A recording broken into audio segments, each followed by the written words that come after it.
Son of God and my brother, this is your awakening. Set my mind, and you don't die. And today's teaching is the closing of the gap. There is no time, no place, no state where God is absent. There is nothing to be filled.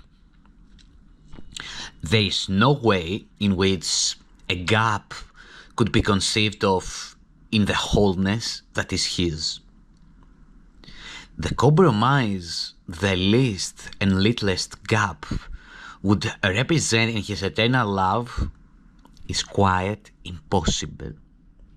For it would mean His love could harbor just a hint of hate, His gentleness tends sometimes to attack, and His eternal patience sometimes fail. All this do you believe when you perceive a gap between you and your brother, between your brother and yourself? How could you trust Him then? How could you trust Him then? Could you trust God? For He must be deceptive in His love. Be wary then, let Him not come too close and leave a gap between you and His love through which you can escape if there be need for you to flee. Here is the fear of God most plainly seen. For love is treacherous to those who fear, since fear and hate can never be apart. No one who hates but is afraid of love, and therefore must he be afraid of God. No one who hates but is afraid of love, and therefore must be afraid of God. Certain it is, he knows not what love means. He fears to love and loves to hate, and so he thinks that love is fearful, hate is love. He fears to love and loves to hate, and so he thinks that love is fearful, hate is love. This is the consequence the little gap must bring to those who chase it still and think that it is their salvation and their hope. The fear of God, the greatest obstacle that peace must flow across, has not yet gone. The rest are past, but this one still remains to block your path and make the way to light seem dark and fearful, perilous and bleak. You had decided that your brother is your enemy. Sometimes a friend, perhaps, provided that your separate interests made your friendship possible a little while, but not without a gap perceived between you and him, let he turn again into an enemy. Did he but instantly withdraw? Coffee.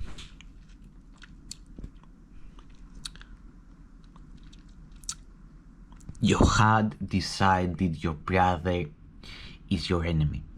Sometimes a friend, perhaps provided that your separate interests made your friendship possible a little while, but not without a gap perceived between you and him, lest he turn again into an enemy. Let him come close to you and you jumped back. As you approached, did he but instantly withdraw? A cautious friendship, and limited in scope, and carefully restricted in amount, became the treaty that you had made with him. Thus, you and your brother, but said a qualified entity, in which a clause of separation was a point you both agreed to keep intact. And violating this was thought to be a breach of treaty, not to be allowed. The gap between you and your brother is not one of space between two separate bodies, and this but seems to be dividing off your separate minds. It is the symbol of a promise made to meet when you prefer and separate till you and he elect to meet again. And then your bodies seem to get in touch and thereby signify a meeting place to join. But always is it possible for you and him to go your separate ways. Conditional upon the right to separate, will you and he agree to meet from time to time and keep apart in intervals of separation, which do protect you from the sacrifice of love. The body saves you, for it gets away from total sacrifice and gives to you the time in which to build again your separate self, which you truly believe diminishes as you and your brother meet.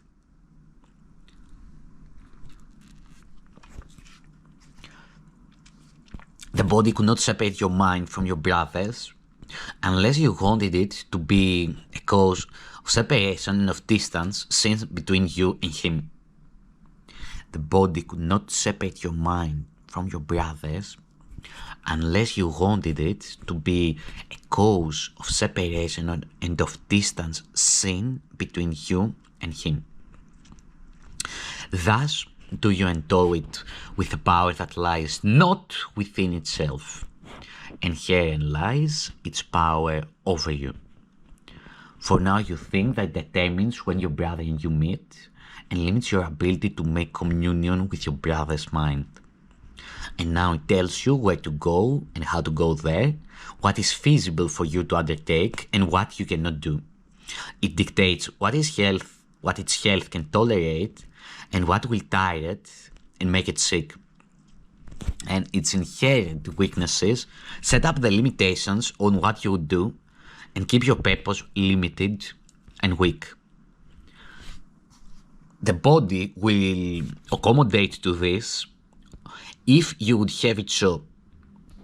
It will allow but limited indulgences in love with intervals of hatred in between. And it will take command of when to love and when to shrink more safely into fear. It will be sick because you do not know what loving means. And so you must misuse each circumstance and everyone you meet and see in them a purpose, not your own. It is not love that asks a sacrifice, but fear demands the sacrifice of love. For in love's presence, fear cannot abide. For hate to be maintained, love must be fed, and only sometimes present, sometimes gone.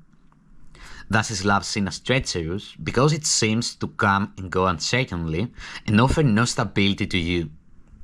You do not see how limited and weak is your alliance, and how frequently you have demanded that love go away and leave you quite alone in peace. The body, innocent of goals, is your excuse for variable goals you hold and force the body to maintain. You do not fear its weakness, but its lack of strength or weakness. You do not fear its weakness, but its lack of strength or weakness. Would you know that nothing stands between you and your brother? Would you know there is no gap between which you can hide? There is a shock that comes to those who learn their Savior is their enemy no more. There is awareness that is aroused by learning that the body is not real. And there are overtones of seeming fear around the happy message, God is love. Yet all that happens when the gap is gone is peace eternal. Nothing more than that and nothing less. Without the fear of God, what could induce you to abandon Him? What toys or trinkets in the gap could serve to hold you back an instant from His love? Would you allow the body to say no to heaven's calling? Were you not afraid to find a loss of self in finding God? Yet can yourself be lost by being found?